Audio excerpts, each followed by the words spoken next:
Get to say hello. She did. I know she got called away to her birth. She'll be surprised. Hi everyone. So, I am back with my birth story, the official one. This time I just have one kiddo. Wednesday, I thought my water broke. And I said, well, let me just wait and see if anything different happens. I called the birth center and they told me to just come on in. And they did the test to see if my water broke. And in fact, it came back negative. So I agreed to the membrane sweep. I got home. That whole ride home was really hard. My contractions were not letting up at all. It just kept going and going and going. And all through the night, I didn't sleep. My husband didn't sleep. He, helped me to get in the tub several times. He tried to get me to eat. I didn't really want to eat. And I was just miserable. And the following morning, I waited till after 8 a.m., to see if the contractions would continue. And since they continued, I was like, babe, I think it's time. I got to the birth center and I was only 2 centimeters. And I was so discouraged because I spent the whole entire Thursday in pain and agony and all of the morning. Like, I didn't sleep at all. So I figured, I'm in labor. So they were like, you're in early labor, but not enough to admit you to the hospital, at least not at this time, which I agreed, but I was just like, I'm in pain and I'm tired. So I went back home, tried to go to sleep. At some point, when it hit 4 o'clock, I was done. I was in so much pain, and I felt like I had to pee every few seconds. I tried to lay down, sit on the toilet. I went in my tub, got on all fours in that warm water, and I was just in agony. Then I told my husband, after a few minutes, I was like, I can't do this anymore. Call the doula or take me to the nearest hospital so they can just cut me open, because I was in a lot of pain. I'm a nurse right now. I had the burning sensation with every contraction, baby's head grinding on my pelvic bone, and then the pain from just the contraction itself. And so by the time the doula came, I was just like, oh, thank God you're here. And so she came with that bag with all of her gadgets and goodies. I thank God for doulas. Doulas are the best thing during labor. If you go through labor without a doula, and never had a doula, and don't have the education of a doula, that's tough. But I'm so grateful for her. And she really, really helped me through it. So when she got there, she helped me. We did a few maneuvers because, baby wasn't engaging at some point. So that, it's that last maneuver, I believe, that did it. The one where you lay on the end of the bed or of a couch and they take your leg and toss it over. I'll find it and share it with you guys. So that maneuver really got my labor, really got him engaged, perfectly. So after we did that maneuver, I went to the bathroom. Sat on the toilet, and my water broke. 6:17. I remember hearing her say 6:17. So, or 15, it could be one of the two. And I was like, oh my gosh, my water broke. I never felt my water break on its own, So I was like, wow, that felt so good. at that point, I just felt like this weird sensation. Like I kept telling my doula, I gotta poop. And she was like, no, you're not pushing on me. And I was like, but I gotta poop. I don't know what to do. But I just feel like I got to. She was like, oh, let's go ahead and get in the tub. I was like, okay. When I got in the tub, she just had my husband check me, and she was like, can you feel the head? And he was like, I don't feel the head. And I was like, and she was like, okay, all right, so we got some time. And then I made this thing, like I just felt like this uncontrollable urge to like, like, and she was like, are you pushing on me? I was like, I don't know. And so she was, and like, I went through a contraction, and then she came to me again, and, she said, okay, would you like to call paramedics, or would you like to go to the hospital? I was like, that 50-minute ride, bumpy ride to the birth center, and then to the hospital? No thanks. No thanks. You can call paramedics. So I heard her say a little prayer.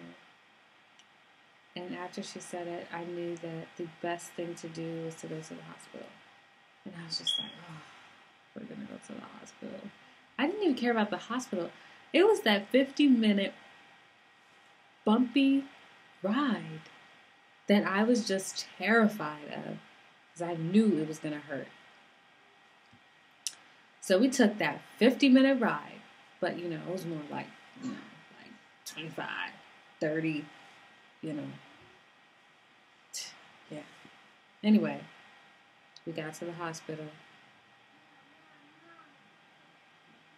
And right before we walk in the delivery room, the delivery room for the birth center patients are like so pretty. It's not like the regular hospital delivery rooms. They have it set up all nice and pretty, and like the setup is just beautiful. It's just gorgeous. I felt like I was in the birth center in the hospital. That's basically what they kind of did, And they also have the birthing pool, because they do water births. Right before we pull in, because I had to get on the wheelchair because I couldn't stand on my own. Like, I literally needed help to stand up and to walk, but I was not able to stand up straight.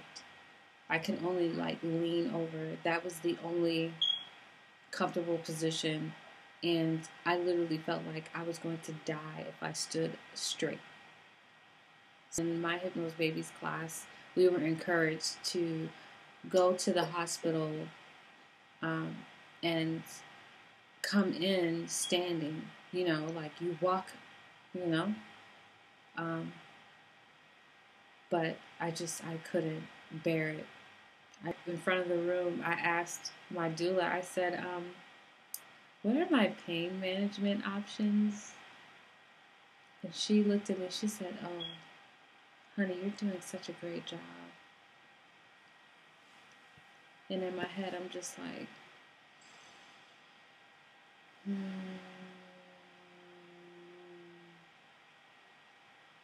you can't feel pain. What do you mean? I'm doing a good job. But I knew she was right. She's a doula. Get in there. I get on all fours on that bed. I love the fact that I had the freedom to do what I wanted to do and not be limited to laying down on my back. And I was supposed to have a water birth. They told me I couldn't get in the water. Baby's heart rate wasn't stable, so they, talked about the possibility of me having a C-section in the next hour or whatever time they gave me. Whatever. I couldn't remember because I was just so busy. I'm just like, okay, yeah. And, you know, I'm signing papers, oxygen mask on. And I was trying to tell my doula, like, could you give me a warm towel? Because I felt like he's getting ready to come. And I wanted a warm rag, wet rag, really warm, wet rag, so that, you know, I wouldn't tear as much because, you know, I just felt so, you know, dry down there. I just didn't want, you know. Anyway, so she couldn't understand what I was saying. And my husband was like, she's making a sound that is just very different. And so she was like, you know, he asked the two ladies that were in the room, has anyone checked her recently? I think she needs to get checked. And they were like, oh, no, honey, she is really far from pushing. She has a long way to go. And my husband looks under there. He was like, but I see something different. And they were like, okay. So the lady used her phone, according to my husband. She used her phone to turn on the light, you know, the flashlight on her phone. And she was like, oh, yep, Dad, you're right. That's the head. And I was like, oh my gosh, I'm doing it. It's happening. So I just was like pushing, and they were like, oh, wait, stop pushing. We gotta get his umbilical cord is wrapped around his neck. And I was like, oh, okay. So they were able to cut the umbilical cord. Then they were like, yeah, go ahead, push however you want, push. And I was just like, oh, you know, just pushing. And he just like slithered on out. Like, that was just an amazing feeling to like feel his head come through, and then his whole body just slipped. He just went out.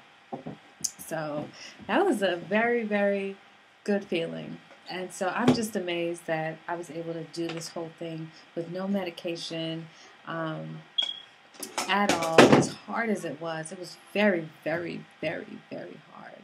Very hard. But I am very happy that my husband and my doula just kept everything positive. They spoke positive. Even when I was crying and when I wanted to give up, they didn't let me give up. And I'm grateful for even having a doula to know when it's time to go to the hospital. Because, you know, for those of us that are diagnosed with failure to progress, that is a big, big factor of when is it time to go to the hospital. Because if you're a VBAC, they're already like, you're here, so we're going to make you stay. I am so glad that we had a successful VBAC. And a successful VBAC after 2 C-sections, and we did it with no medications. I hope my birth story inspires you who are going on your VBAC or even having your baby for the first time. You're just curious on, you know, you might already have a scheduled C-section and, you know, just want to discover the possibility of the next time you have to, you know, you plan to have a baby, what a VBAC is like, and the whole language and the process. So I hope that this video served you well, and please do comment, subscribe, and like. I'll also be uploading another video on key contributing factors, I believe, that led to my successful VBAC. So look forward to that. I hope to post that, you know, like in the next couple of days. So yeah, just come on back. Share it with your friends, with your girlfriends, or your friends, you know, friends, you know, or your cousin or your sister or your mother. Share it. Please spread the good news. I love good news, especially when you're pregnant. You just need to hear happy stories. So I look forward to seeing you soon. Bye-bye.